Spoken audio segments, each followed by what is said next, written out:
पास 3टा दे भेले ने आप की कहले बउआ के पप्पा के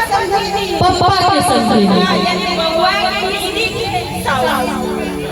आहा अपने तो महापावन के लिए एक बेर हिनका ले जोरदार ताली बजबाक चाही की देखियो गीत के लाइन छै से करी अपना सबसे अल्टर है पहिना